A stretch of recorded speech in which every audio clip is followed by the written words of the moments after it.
कार्यक्रम के दूसरे सत्र में आप सबका स्वागत है। जैसा कि पहले सूचित किया गया था, कार्यक्रम में हमारे बीच प्रोफेसर किरण थोरात, जो कि SDSM पालघर कॉलेज में स्पोर्ट्स डायरेक्टर है, उन्हें हमने आमंत्रित किया है। हम उनके विचार इस मंच पर सुनेंगे। तो मैं प्रोफेसर किरण थोरात जी को आमंत्रित करती हूँ कि वे मंच पर अपना स्थान ग्रहण करें। जी को मंच तक साथ देने के लिए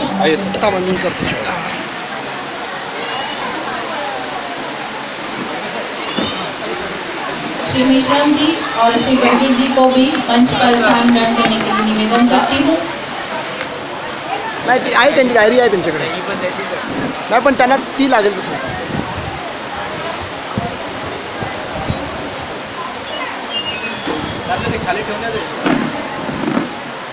मैं श्री राकेश शेवाड़ी जी को प्रोफेसर किरण थोरात का पुष्पगुच्छ देकर स्वागत करने के लिए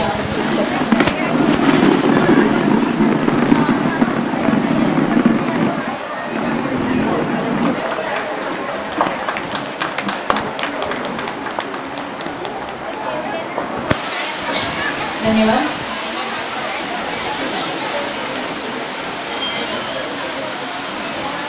साथियों, कार्यक्रम शुरू होने से पहले आज के इस जयंती के शुभ अवसर पर हम एक छोटी सी कविता श्रीमती अलका डोंगरे से सुनेंगे।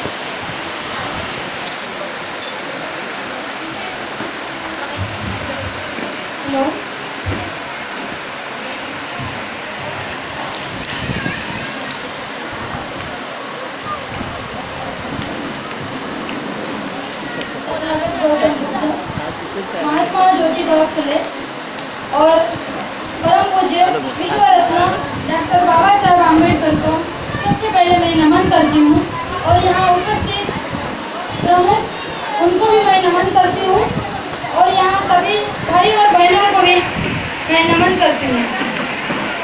मैं एक कविता संविधान जो आज का दिन हमको देखने को मिला है, ऐसे महापुरुषों के बारे में लिखना, कहना और बोलना बहुत कम होता है, लेकिन हर बार हर नए अंदाज में हमको ये सादर करना पड़ता है। बस उसी का अवसर देके मैंने भी एक कविता सुनाना चाहूँगी। रुतबा मेरे सर को तेरे संविधान से मिला है, रुतबा मेरे सर को तेरे संविधान से मिला है, हालांकि ये सम्मान भी मुझे तेरे संविधान से मिला है। औरों को जो मिला है वो मुकद्दर से मिला है, औरों को जो मिला है वो मुकद्दर से मिला है, हमें तो मुकद्दर भी तेरे संविधान से मिला है, हमें तो मुकद्दर भी तेरे संविधान से मिला है। जय भीम साथियों, जय भारत। जय भीम। धन्यवाद डोंगरे मैडम। साथियों, प्रोफेसर किरण जी थोरात को सुनने से पहले मैं उनका एक संक्षिप्त में जीवन परिचय देना चाहती हूँ। Shri professor Kiran Thorat, sports director SDSM Palghar college, has represented 9 times as a coach for handball on behalf of Maharashtra. He has been awarded National Referee Award, National Award for Sports and Social Work. In the year 2006, he was also as an Indian team selector for handball. He has been awarded with Police Friend Award, Patient Friend Award, Mahalakshya Vada Bhushan Award. And in sports, at present, he is functioning as a member for 5 associations. One of his best contributions toward the country is that he has donated blood on 61 occasions till now. So please give a round of applause for Professor Thorat, and now I invite him for his lecture.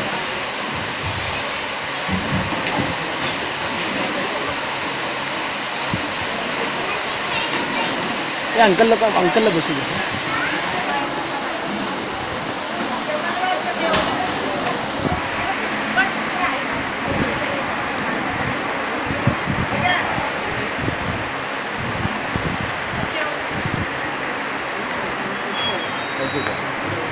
Hello.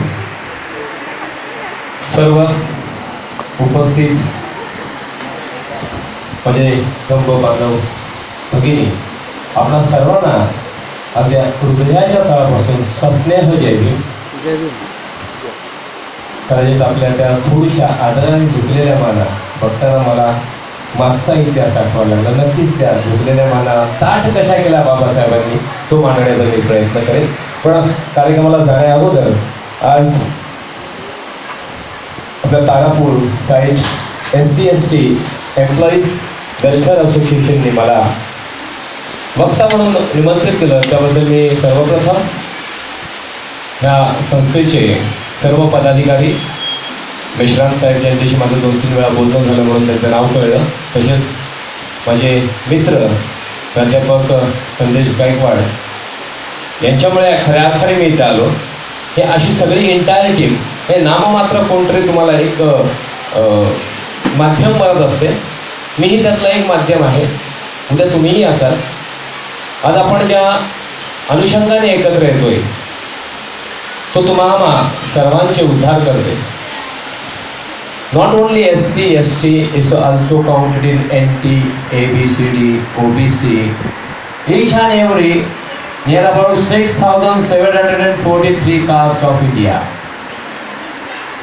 आणि म्हणून ह्या महापुरुषांना पहिला वंदन करणं मी माझं प्रथम कर्तव्य मानतो. मराठीत बोलत चालेल ना, कारण का हिंदी माझी हमको तुमको निजामपूर को होऊन वाऱ्यावरची वारात होण्यापेक्षा मी मराठीत कम्युनिकेट झालेलं चांगलं होईल असं मला वाटते. आणि म्हणून आपण आज विश्वभूषण, सिंबल ऑफ नॉलेज, जलतज्ञ, अर्थतज्ञ, समाजशास्त्रज्ञ, स्त्री उद्धारक, सर्वव्यापी, तुम्हा नवे अखंड भारताचे या आधुनिक भारताचे जनक, भारतीय घटनेचे शिल्पकार, भारतरत्न डॉक्टर बाबासाहेब आंबेडकर यांच्या 126व्या जयंती निमित्त आपण एकत्र येतो. बाबासाहेबांची जयंती करत असताना आपल्यासमोर आपण एक चांगले बाबासाहेबांचे संस्कार विचार आपल्याकडे आहेत की आपण बाबासाहेबांच्या कार्यक्रमात बाबासाहेबांचं नाव हे शेवटी घेत असतो. सुरुवात करतो की छत्रपती शिवरायांपासून. आज आपण जयंती साजरी करतो ती संयुक्त गुरु शिष्यांची, अर्थात राष्ट्रपिता ज्योतिबा फुले आणि विश्वभूषण भारतरत्न डॉक्टर बाबासाहेब आंबेडकर. छत्रपती शिवराय यांचं नाव घेणं अभिप्रेत आहे. त्यांचं नाव घेतल्यानंतर ज्योतिराव फुलेंचं नाव, नो डाऊट ही जयंती संयुक्त आहे, क्रमप्राप्त आहे मला. त्याचबरोबर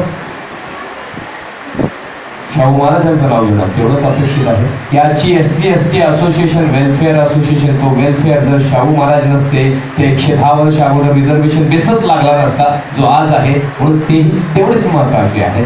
आणि त्यानंतर बाबासाहेब. मी ह्या 3 महान व्यक्तींना नमन करून मग बाबासाहेबांकडे येतो. आपण बऱ्याच वेळा ऐकतोय की शिवाजी महाराजांचं नाव घेतलं जाताना आवर्जून एक उल्लेख अभिप्रेत असतो सगळ्यांकडनं. मी तो तोडायची सुरुवात केलेली आहे. आता शिवजयंतीला मी बोलल्यानंतर फेसबुकवर मला बऱ्याच जणांना उत्तर द्यायला लागली.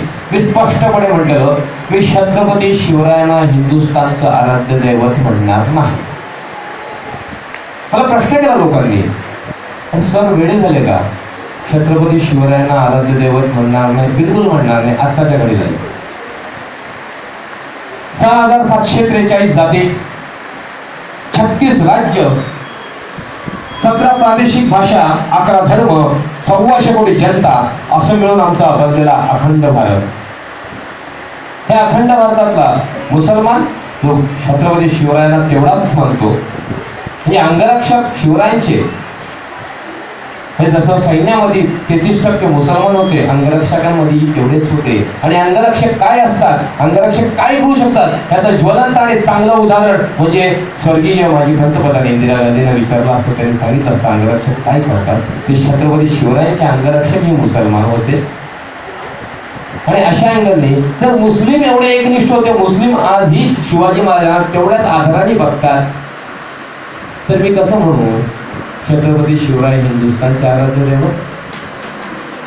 अहो ख्रिश्चन ही तेवढाच मानतो की प्रत्येक धर्माची, प्रत्येक आया बहिणीची इज्जत ही चौकटीत पाळलीच पाहिजे, हा आदर्श, हा आग्रह करणारा राजा जगाच्या पाठीवर एक छत्रपती शिवराय.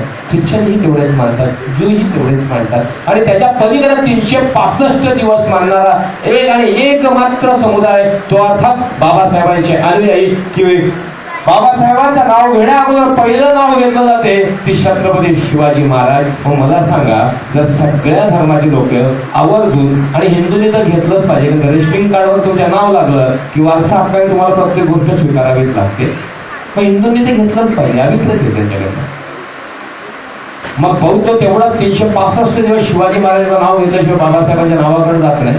मुसलमान तेवढाच मानतो, ख्रिश्चनही तेवढाच मानतो, हिंदूंना नो डाऊट मानणं भागच आहे. मग छत्रपती शिवरायांना मी हिंदुस्थानचा आराध्य दैवत म्हणणं रास्ता आहे? मला अपेक्षित तुमच्याकडे उत्तर आहे, रास्ता आहे?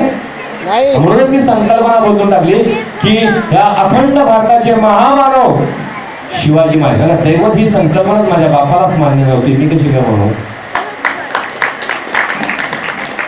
आताच मॅडम मला म्हटल्या श्री पुजले की मॅडम सगळे घोटाळे होतात, त्यामुळे लहानपणी थोडा मोठा कस होतो, पण माझी ती खूप सवय आहे की चूक झाली का टिपून ठेवा आणि ती सुधारली पाहिजे. आपला तो वैचारिक मंच आहे, ह्या विचार मंचावर आपण चुका सुधारत असतो. त्यामुळे मॅडम अपेक्षा करतो नेक्स्ट टाइम आपला कुठलाही कार्यक्रम असताना तुम्ही आयुष्यमान म्हटला चालेल, काही नाही म्हटलं तरी चालेल, पण श्री नका म्हणू, तर श्रीमुळे आपल्या अख्ख्या आयुष्याचा सत्यानाश झालेला आहे. त्यानंतर आपण जातोय ते ज्योतिबा फुले. मी राष्ट्रपिता म्हणतोय, हे बाबासाहेबांनी काही बाबींचे म्हणले, ज्यांना आत्महत्या त्याला महात्मा काय म्हणायचे, पण त्याच महात्माने म्हटलेलं जवळपास 1953च्या जवळपास की ह्या देशातला एक मात्र आणि पहिला महात्मा कोण असेल तर ते राष्ट्रपिता ज्योतिबा फुले. आणि हे म्हणणारा दुसरं तिसरं कोण नव्हतं, ज्यांनी मरेपर्यंत माझ्या बापाला विरोध केला, ते बॅरिस्टर मोहनदास करमचंद गांधी. आणि असं हे महान व्यक्तिमत्व म्हणून आम्ही त्यांना राष्ट्रपिता म्हणतो, ते राष्ट्रपिता ज्योतिराव फुले. हे स्त्री शिकली तर समाजाची सगळी काय प्रगती होऊ शकते. आजच्या घडीला आपण एक पारंपरिक पद्धतीने एक म्हण नेहमी बोलत असतो, छत्रपती जन्माला यावा शेजारच्या घरी. ही आपली मेंटॅलिटी बनलेली आहे. त्याच अनुषंगाने त्या पिरियडला स्त्री शिक्षित व्हावी, माझ्या घरी नको बाबा. धर्माचा कोप झाला, बहिष्कृत, ही प्रथा होती. त्यातल्या त्यात कुठे तर पुण्यात, जिथं काही मुळे नाही त्या पुण्यामध्ये हा बंड करायचा. त्या पुण्यामध्ये त्यांनी पहिल्या स्वतःच्या अर्धांगिनीला, अर्थात तुम्हा सर्वांची माई आई सावित्रीबाईंना त्यांनी शिक्षित केलं. आणि हे करताना सगळे काय बरेच प्रसंग आहेत, मी विसरून त्यात जात नाही. परंतु एक गोष्ट सांगते की आता बसलेल्या कम्युनिटीमध्ये बरेच शिक्षक असतील, शिक्षण क्षेत्राशी निगडीत असतील, की आजचं शैक्षणिक धोरण आणि जवळपास 128 वर्ष अगोदरचे त्यांचे विचार, 1853 हंटर कमिशन समोर जो एक मुद्दा त्यांनी छेडला होता ज्योतिराव फुलेंनी शिक्षणाच्या संबंधित, की माझ्या शिक्षकाला एवढा पगार द्या की तो एका गॅझेटेड ऑफिसरपेक्षा 1 रुपये जास्त असेल, जेणेकरून तो शिक्षक शिक्षण आहे की शिक्षण याच्या पलीकडे दुसऱ्या कुठल्याच गोष्टीत जाणार नाही आणि तो अध्ययन आणि अध्यापन ह्याच गोष्टीला कॉन्सन्ट्रेट राहील आणि यामुळे भविष्यातली पिढी ही चांगली उभी राहील. पण आज ही 130 वर्षानंतर आमच्या राजकारणाला कळत नाही, हे दुर्भाग्य. आणि तोच त्यांचा नाही, कारण 12वी नापास स्मृती इराणी आमची शिक्षण मंत्री होते केंद्रीय, आणि त्यांनी असे MSc BEd CET net set PhD holder यांना मार्गदर्शन त्यांनी केलं, ज्यांचे स्वतःचे 12वी 6 विषयात पास व्हायचे वांदे, जे आमचे मिनिस्टर. हे असं धोरण आजच्या 130 वर्षानंतर तेच म्हणजे, आणि महाराष्ट्रात पण तेच आहे. म्हणजे तावड्यात भेटल्यानंतर लगेच विरोध करायचा, शिक्षकांवर कारवाई केली, असे विनोद तावडे आमचे जर मिनिस्टर असतील तर आम्ही काय करायचं. त्यामुळे ज्योतिरावाला 130 वर्ष अगोदर जे शैक्षणिक धोरण दिसत होतं, दुर्भाग्य आहे की आजच्या घडीलाही आमच्या या राजकारणाला ते शैक्षणिक धोरण कळत नाही, हे दुर्भाग्य. हे कदाचित कळत असेल पण ते वळत नाही, कारण का स्किल इंडिया रोज यायला लागली, स्किल इंडिया रोज यायला लागली.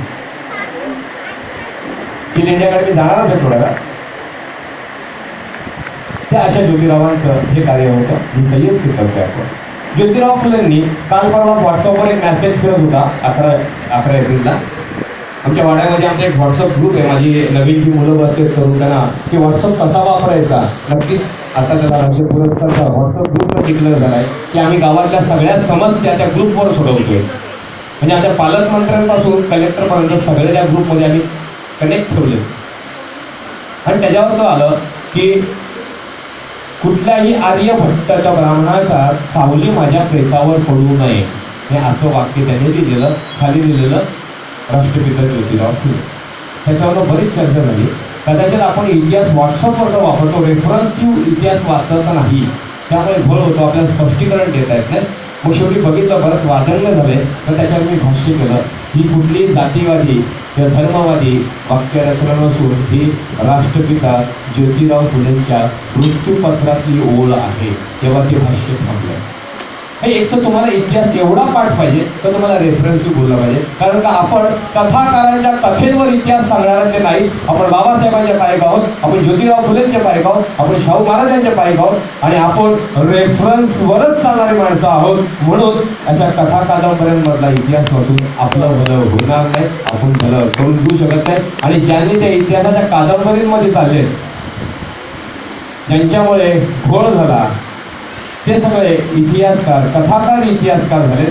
बाबासाहेब पुरंदरे आदर्श उदाहरण द्यायचं झालं तर, ज्यांच्यामुळे आमच्या बापाच्या आम्हाला 3 जयंत्या साजरा कराव्या लागतात. याचं सूत्रसंचालक ह्या वर्षीची तिथीची जयंती मी नाकारली केली ना माझ्या गावात. स्पष्ट भाषेत बोललो की मला लाज वाटते, तुम्ही तुमच्या बापाचे 2 बड्डे साजरे करत असाल तर मी जयंती करायला येतो. हे उत्तर दिले मी. म्हणजे असं का म्हणताय सर? म्हटलं हां, आपल्या जयंत्या तारखेला करायच्या, बापाच्या जयंती तिथी, परत मुहूर्त, परत एक शास्त्राने दिलेली, या अनुषंगाने म्हणतात नका जाऊ. एक निश्चय करा.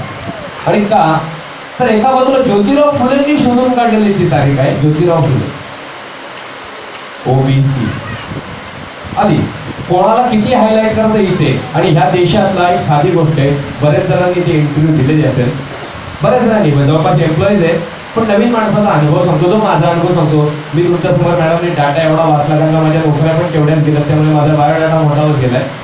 14 नोकऱ्या गेलेल्या आहेत. दांडेकर कॉलेजला 15वी करतो आणि आता नोकरी सोडायची इच्छा नाही. पण बाबासाहेबांच्या तत्वात आलो होतो तिथेही कॉम्प्रोमाइज नाही. कारण आपण आपली तत्व सोडली का संपलं विषय. माझ्या बापाने ही तत्व सोडली नव्हती.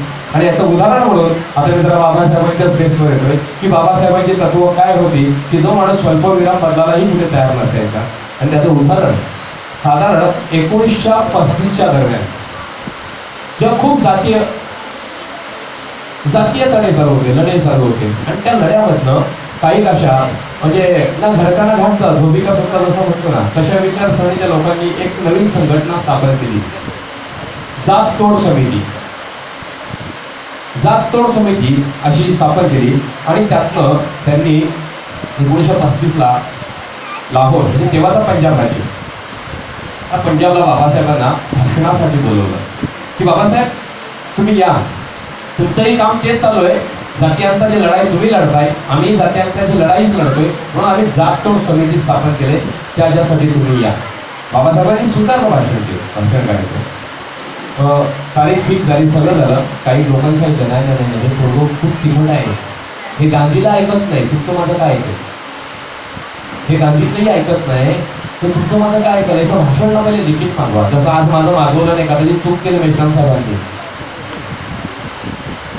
लिखित मागा. बाबासाहेबांनी लिखित पाठवून दिलं. बाबासाहेबांनी का लिखित पाहिजे, त्यावेळेस प्रेस वगैरे ह्या गोष्टी फार प्रगत नव्हत्या. म्हणजे तुमची भाषण जे आहे ती आम्हाला प्रिंट करून मग वाटायची आहे. बाबासाहेब त्यासाठी तुम्ही प्रिंट करून एक पाठवा, त्याच्यावर आम्ही तुम्हाला सांगतो मग, कारण तुम्ही प्रिंट करून घेऊन या, इकडे जे असतील ते पैसे दिले जातील. अशा अनुषंगाने बाबासाहेबांना ते सांगितलं. त्याच्या मागचं गणित एकच होतं की बाबासाहेब नक्की काय बोलणार आहेत, किती तिखट बोलणार आहेत, किती कानफाट फोडणार आहेत, हे अभ्यासाचं होतं. म्हणून ते लिखित भाषण मागवलं होतं. आणि ते भाषण जेव्हा बघितलं तेव्हा काही लोकांनी बाबासाहेबांना सांगितलं की डॉक्टर साहेब ते तुम्ही लिहिलंय खूपच चांगलं, पण थोडंसं जरा करू आहे, थोडंसं त्याला वेरियन करा, सौम्य करा. बाबासाहेबांनी त्याला उत्तर पाठवलं. त्या स्पीचमधला काना मात्रा असं काहीही बदलेल असं मला वाटत नाही. त्याच्या पलीकडचा स्वल्पविरामही मी बदलणार नाही. माझं भाषण जसं आहे ते तसंच होईल. असेल तर मान्य करा, अदरवाईज कॅन्सल. आणि बाबासाहेबांनी ते भाषण नाकारलं. एवढे तत्वनिष्ठ की स्वल्पविरामशी कॉम्प्रोमाइज आमचा बाप करत होता. आम्ही आज रोज प्रत्येक बॅनरवर कॉम्प्रोमाइज करतो. आम्हाला प्रश्न आहे. ज्यांनी 50शी गाठली, मेश्राम साहेब आता ह्या विचारांमध्ये जरा बाजूला करतोय. मेश्राम साहेबच्या रेंजची सगळी माणसं बाजूला करतोय की त्यांनी त्यांचा वसा इथपर्यंत आणलाय, चालवत आहेत तो वसा. पण जे तरुण आहेत माझ्यासारखे, म्हणजे मी फक्त केस पिकलेत, म्हातारा नाही आहे, पण जे तरुण आहेत त्यांनी गोष्ट लक्षात घ्यायची. हा वारसा आपल्याला जपायची, ही चळवळ पुढे आपल्याला न्यायची आहे.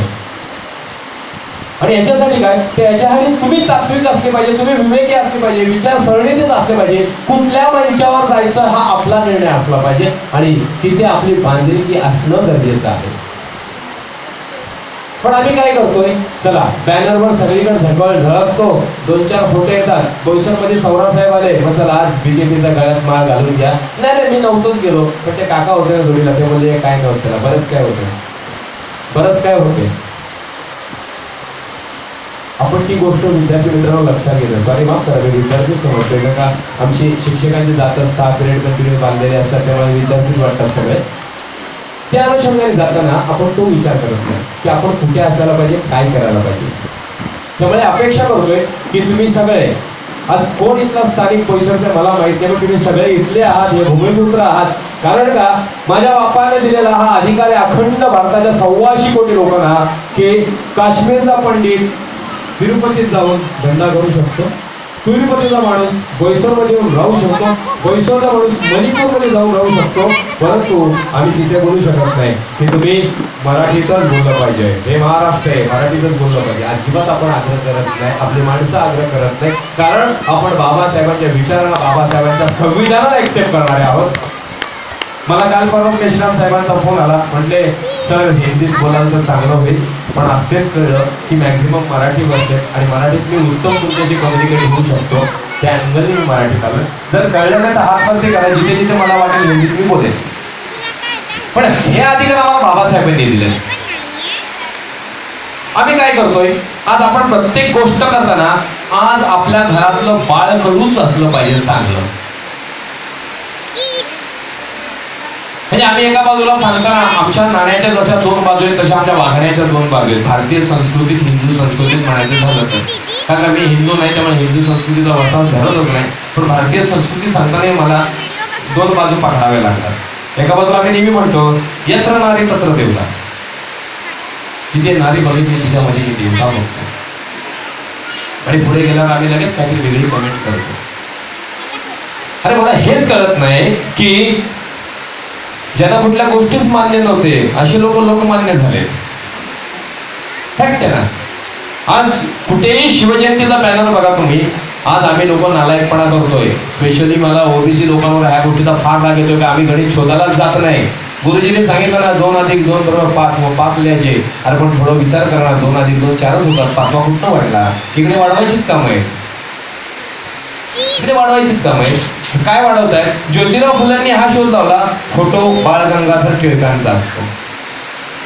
आम्ही विसरतो की पहिली समाधी शोधून काढली ज्योतिराव फुलेंनी, विसरतो आम्ही, तिथे जातच नाही आम्ही लगेच एक्सेप्ट करतो बाळ गंगाधर टिळक, लोकमान्य करून मोकळे.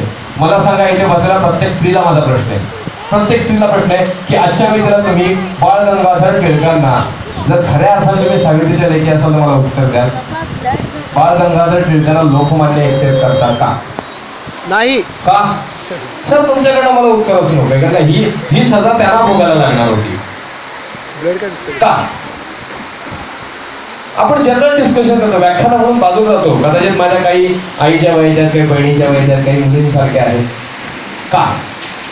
मी एका शाळेत काम करताना मी ही जयंती करायची टाळली होती. मला प्रश्न विचारला एका टीचरने, सर तुम्ही असं का करताय? मी सगळे प्रोग्राम शाळेचे कंडक्ट करताय आणि आज तुम्ही लोकमान्य टिळकांची जयंती म्हटली तर नकार दिला. म्हटलं हो, स्पष्टपणे नकार दिला. तुम्हाला करायची करा, पण मी उभा राहणार नाही, कारण मला तत्व पटत नाही. मग त्यांना विचारलं, मॅडम तुम्हाला नवरा आहे का? होता हो. का हो सर असं विचारलं? नाही म्हटलं विचारलं, मुद्दामून विचारलं. कदाचित त्या तत्वात असताना नवरा नसता तर तुम्हाला भोगायला लागला असं म्हणून विचारलं. म्हणजे काय? पण तुम्हाला असं मान्य करा क्षणभरापुरती, म्हटलं उदाहरण म्हणून मनावर घेऊ नका, जर तुमचा नवरा मेला असं मान्य करा, तुम्ही विधवा झाल्या म्हणजे हो, विधवा झाल्यावर केश वपन करून टक्कल करून म्हटलं एका कोपऱ्यात बसून जायचं, कुठल्याच शुभ कार्यात जायचं नाही, हे तुम्हाला मान्य का? म्हणजे अजिबात नाही. मग हेच लोकमान्यांचा उलट विचार होते की नवरा मेल्यानंतर ह्या बायकांनी केश वपन करायचे, श्वेत कपडे परिधान करायचे आणि घराच्या एका कोपऱ्यात बसून जायचं, ते लोकमान्य असू शकतात का? हा, पण आमच्या भारतातली स्थिती आहे ना, लगेच लोकमान्य, ज्यांना आत्मा नाही ते महात्मा, हे अशी विरुद्ध बिनकामाचे लावले जातात. आणि अशा अँगलने आपण जर येत असताना ह्या गोष्टींचा विचार करणं गरजेचं आहे. आणि म्हणून आम्ही नेहमी म्हणतो यत्र नारी तत्र देवता, आणि नारीचीही आमच्याकडनं कुचंबना. काल परवाचं शनी शिंगणापूरचं उदाहरण घेऊ आपण. मी गेल्या वर्षी 6 डिसेंबरला शिर्डीच्या मंदिरात होतो. मॅडम नॅशनल अवॉर्ड मला शिर्डीच्या मंदिरातच भेटलेला आहे. जी माननीय देवेंद्र फडणवीसांना जेवढी VIP एंट्री आहे तेवढीच VIP एंट्री मला आहे.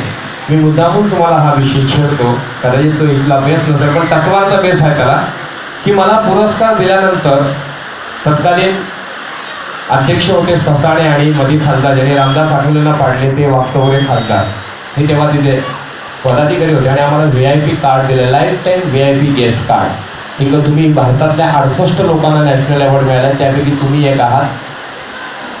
पहिल्यांदाच मी बिन आंघोळीचं दर्शन घेतलेलं साईबाबांचा, हा फॅक्ट आहे, बिन आंघोळीचा. बघा थंडी खूप होती आणि मी वाड्यावर नाही गेलेलो, त्यामुळे आंघोळ करायचा प्रश्न आहे. स्पोर्ट्स पण आहे ना, आम्हाला राहायची सवय आहे तशी, म्हणजे मॅच खेळल्यानंतर घाम फुटलं मग बघू माखू मग आंघोळ करू दुपारी, त्यामुळे आम्हाला काही वाटत नाही. काही आमची क्रीडा शिक्षक असेल तर माहिती मुलं अशीच बिचारी करतात. त्यामुळे तो बिना आंघोळीचा नॅशनल अवॉर्ड स्वीकारलेला आणि तसाच बिना आंघोळीचा साईबाबाच्या दर्शनाला गेलेलो अभ्यास म्हणून. दर्शन घेण्या अगोदर आम्ही तिथली एक संग्रहालय, त्या संग्रहालयात गेलो. सगळे फोटो बघत होतो मी. माझ्या जोडीला प्राध्यापक धनंजय पष्टे होते, त्यांनाही नॅशनल अवॉर्ड मिळाला, ते माझ्या जोडीला होते. मला काय केलं तू एवढा अचंबित झाल्यासारखा का खवरा मावरा बघतोय?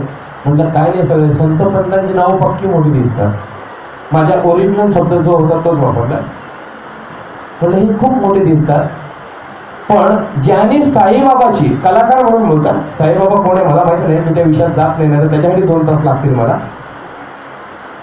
तर ज्याने साईबाबांची अजरामर मूर्ती घडवली त्या शिल्पकाराचं नाव अगदी लहान अक्षरात होतं, लहान अक्षरात, जे वाचायलाही मुश्किल होत होतं. आणि बाकी ज्यांनी फक्त हाजी केली, त्यांच्या नावाने लुटले खाल्ले काय ठेवले मला माहित नाही, त्यांची नाव बाकी पुढे पंत संत लिहून मोठी मोठी लिहिली होती आणि त्याचं नाव लहान होतं. तेव्हा मी तिथे शिवी देऊन बोललो हीच भडवेशाही आहे म्हणून मी इथे येत नाही, ही भडवेगिरी आहे. कारण का हा कोण रे मागासवर्गीयच असणार आहे कलाकार, आणि म्हणून त्याचं नाव लक्षात येऊ नये की ही साईबाबाची अजरामर मूर्ती घडवणारा कोणतरी बहुजन होता, त्याचं नाव असं ढापलं जाते.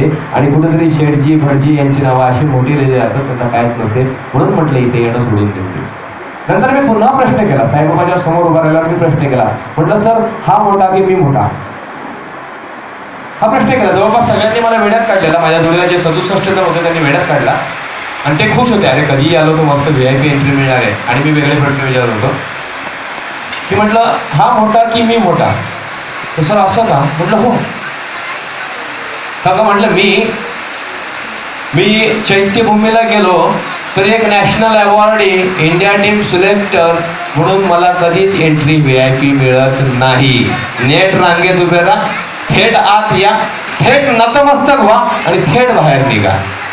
कोणी तुम्हाला काही सांगायला जात नाही. जर ही शिस्त असेल तो no doubt lord Tathagata Gautam Buddha जगात विज्ञानवादी महापुरुष एकच झाला, तो आजही तसाच उभा आहे, त्याच तत्वात आहे. म्हणून आम्ही नतमस्तक होतो, तिथं दुसरं कोणीच नाही. आणि जर इथे मला डायरेक्ट बिन आंघोळीची एंट्री भेटते आणि बाकी 8 तास रागेत उभे, तर मग हा मोठा की मी मोठा? माझा प्रश्न आहे ना. पण जर बोला मी मोठा तर मग हा खोटा, तो कसं काय? म्हटलं बरोबर आहे. तर जर मला बिन आंघोळीच्या ह्याच्यासमोर बिंदास यायला मिळतं तर मग याच्यापेक्षा मी मोठा, मग हा खोटा आहे का? हा जर मला ओळखूच शकत नाही, मी बिन आंघोळीचा आलोय, हा म्हणजे ही तात्विक प्रणाली तुमच्याकडे असली पाहिजे. आणि तो नॅशनलचा VIP गेस्ट कार्ड मी त्या दानपेटीत टाकला. जर हे असं असेल तर इथे मी कधीच येणार नाही, कदापि गेलो नाही. गेल्या वर्षी 6 डिसेंबरला आमची AGM शिर्डीत होती. मी शिर्डीच्या मंदिराच्या बाहेर बसलेलो, माझ्यासोबतचे सगळे पदाधिकारी मंदिरात दर्शन घेत होते आणि मी तिथे 2 ठिकाणं पकडून खरड्याचं प्रकरण विचारत होतो, शनी शिंगणापूरचा. पण कसं काय रे बाबा, शेणाने धुतलं, गोमूत्राने धुतलं, झालं का दगड शुद्ध झाला का विचारत होतो. मला पुढं बोलली, तू बाबा तू पण, मला बाबा हाक मारला काय तुला, बाबा तू पण मार खाशील आणि आम्हाला पण खावायची. म्हटलं काय नाही, आताच मला 2 महिन्यापूर्वी एक रिंग करून खापवला, आता दुसऱ्या चर्चेवरनं शिर्डीतच खापवेल, परत दुसरा फरक काही नसणार आहे. म्हणजे तुम्ही तत्व सोडली नाही पाहिजे. म्हणजे नारी सगळ्यात महत्वाची काम आहे स्त्रियांकडे कॉन्सन्ट्रेट आहे. तर तुम्ही जर प्रॉपर तर बाकी सगळं कॉन्सेप्ट प्रॉपर चालते. पण आपण जरी इकडे तिकडे बेसुन्नी झालो, म्हणतात ना पुरुष घराबाहेर कितीही मोठा वाघ असला, घरात त्याची शेळीच होते मान्यच. कारण का तुम्ही रिंग मास्टर आहात. आणि भावी पिढी जर ही आंबेडकर अनुयायांची पिढी जर उभी करायची आहे भविष्याला, तर तुम्ही रिंग मास्टर प्रॉपर असल्या पाहिजे. आमच्या मुलांना बुद्धम शरणम गच्छामी काय कळलीच पाहिजे. दुर्भाग्य वाटते कधी कधी हाय क्लास सोसायटीत राहिले पाहिजे. तुम्ही सगळ्या हाय क्लास सोसायटीत आहात, पण सगळ्यात आनंद वाटते की तुम्ही परिपूर्ण तत्वांची विचारांची बांधिलकी धरून आहात. म्हणून एकदा जोरदार तुमच्या हाती टाळ्या, तर बऱ्याच वेळा लोकांना ते कळत नाही. मी एअर इंडिया कॉलनीमध्ये अनिल भाऊ पाहिलेलं, एअर इंडिया कॉलनीमध्ये एखादं लग्न होतं, आपल्यापैकीच म्हणायचं का दुर्भाग्य म्हणू का नको म्हणून कळत नाही. अहो सर त्याला 30 रन 85 घालता येत नव्हतं, 55 प्रणाम घालता येत नव्हतं. म्हणजे काय कामाला तू एरोनॉटिकल इंजिनियर, अशी काय कामाचे नाहीत ना, हे फक्त अभ्यासी किड आहे, बाकी काहीच नाही कामाची. उदाहरण द्यायचं झालं तर माझ्या घरात बऱ्याच वेळा लोक येतात, कधी कधी लोक आपले हाऊस म्हणून मुलांचे फोटो काढतात. बाबासाहेबांच्या समोर नतमस्तक, त्याच्या समोर, संविधानासमोर. सेम डे मी धम्मचक्र प्रवर्तन दिनाला माझ्या दोन्ही मुलांचा फोटो फेसबुकवर टाकला. आणि 6 जानेवारीला माझे वडील एक्सपायर झाले. जवळपास बहुतांश लोक घरी आले. एक दोघांनी कमेंट केलेला, फक्त आजच्या दिवसात बोलतेच का असं टाकलेलं. मुलं दोघांनी त्या संविधानासमोर नतमस्तक होताना फोटो होता. आणि जेव्हा घरी आले बाबा वारल्यानंतर, आता देव असते तर ढाकले असते, ते देवच नाही, राष्ट्रीय ग्रंथ होता माझा, ढाकायचा काय प्रश्नच नव्हता. की बाप मेल्यानंतर मृत्यू दाखला पण त्याच अनुषंगाने मला मिळणार होता, आणि आईची पेन्शन पण त्याच अनुषंगाने मिळणार आहे. पण तो ढाकायची गरज नाही, त्यालाच मी मानतो. तोच माझा देवता आहे, तोच माझा धर्म आहे, तोच माझा धर्मग्रंथ आहे, अर्थात संविधान. ॲज इट इज तसाच उभा होता. त्या संविधानाच्या बाजूला माझा बुद्ध आणि धम्म होता, त्याच्या बाजूला माझा पुराण आहे, त्याच्या बाजूला तेवढ्याच मानात सन्मानात ज्ञानेश्वरी आहे, गीता आहे, बायबल कोणतरी आता घेऊन गेला, न सांगता घेऊन गेला, पण बायबल पण. मी माझ्या मुलांना ते शिकवतोय की हे सगळे धर्म रिस्पेक्टेड आहेत. हा कितीही शोधून काढला, ते 10 पारमिता प्रत्येक धर्मात बांधलेले आहेत. म्हणजे तुम्ही बायबल पण इव्हन चांगला व्यवस्थित जर वाचला तर बायबल ही 10 पारमितांवर चालतोय, तेच पुराण ही 10 पारमितांमध्ये, फक्त सखोल अभ्यास केला तर कळते. आणि जर त्या 10 पारमिता ज्या माझ्या त्रिपिटकमध्ये आहेत, त्या माझ्या बुद्ध धर्मामध्ये आहेत, त्या जर प्रत्येक धर्मात फक्त वाऱ्यावरची वरात फिरून मांडलेली आहे आणि ती व्यवस्थित अभ्यास केली. म्हणून मी माझ्या मुलांना आजपासून सवय लावले तर तुम्ही हे सगळे महत्वाचे आहेत. आणि या सगळ्यात महत्वाचा हा मध्ये ठेवलेला संविधान आहे, याला तू नतमस्तक हो. तू कोणाला शिवी देणार नाही, टीकाही करणार नाही, पण शून्य नागरिक म्हणून याला पकडून तू भविष्यातली मार्गक्रमण करशील. माझ्या अपेक्षा आहे की तुम्ही तुमच्या मुलांमध्ये हे विचार रुजवा. तुम्ही फक्त त्या संविधानावर जा. आम्ही काय करतोय आज, आम्ही हे करताना आज आम्ही दुसऱ्याकडे टीका जास्त करायला जातो, दुसऱ्याकडे टीका करायला जातो. आणि टीका करतो ते आपण सोफिस्टिकेटेड, आणि साहेब आहेत कसं जास्त उलट बोलायचं नाही. तत्वात साहेब पेप काही नाही. आणि म्हणून मी आता ज्या असते जर तुम्हाला थोडंसं कॉन्सन्ट्रेट करून त्या विषयाकडे आणतो. अजूनही मी माझ्या मुद्द्यावर